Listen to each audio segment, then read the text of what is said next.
دوسرا پہلو اس سوال کا یہ ہے کہ حضرت عیسیٰ علیہ الصلوۃ والسلام نے گویا کہ نئی کیا بنایا ہے نا، ہاں مشابہت تامہ.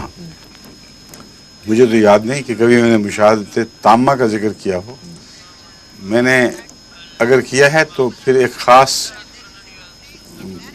بات کے حوالے سے اس کو پیش نظر رکھ کر کیا ہوگا. اس میں تامہ سے مراد وہی ہے جو میں نے بیان کی ہے. اول تو مجھے تامہ یاد نہیں لگنے کی ہے، تو اس حوالے سے کی ہے کہ حضرت اقدس محمد مصطفیٰ صلی اللہ علیہ وسلم صاحب شریعت اور جلالی شریعت کے حامل، حضرت موسیٰ بھی صاحب شریعت جلالی شریعت کے حامل.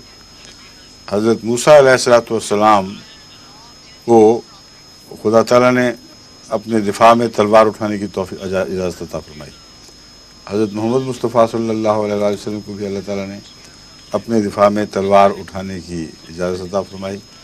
اگرچہ یہ مشابہت تو ہے ان معنوں میں تام کہ یہ بھی اور یہ بھی، مگر نوعیت کے لحاظ سے ہرگز تام نہیں ہے. کیونکہ جس طرح مظلومیت کا دور حضرت محمد مصطفیٰ صلی اللہ علیہ وسلم گزارا، نہ وہاں مشابہت تامہ ہے. کیونکہ بنی اسرائیل تو جو مان بھی گئے تھے وہ بھی بڑی جلدی بے قرار ہو کر بے صبریاں دکھاتے تھے. لیکن حضرت رسول اکرم صلی اللہ علیہ وسلم کے صحابہ اور شاق نے جو قربانیوں اور اثار کے نمونے دکھائے ہیں، اس کی تو مثال دوسری تاریخ میں نظر نہیں آتی ہے.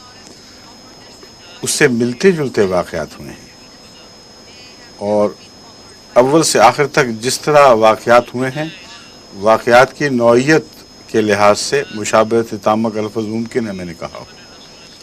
لیکن ہر نوعیت کے واقعہ کے اندر جو قوت پائی جاتی ہے، جو اس کا مرتبہ اور مقام ہے، اس کے لحاظ سے کوئی مشابہت تامہ نہیں. مثلا حضرت محمد مصطفیٰ صلی اللہ علیہ وسلم شرعی نبی ہیں.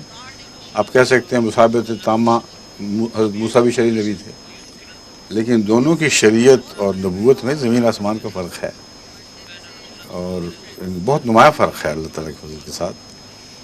اس پہلو سے یہ ان کا جو سوال ہے وہ پھر تصحیح کے لائق ٹھہرتا ہے. آگے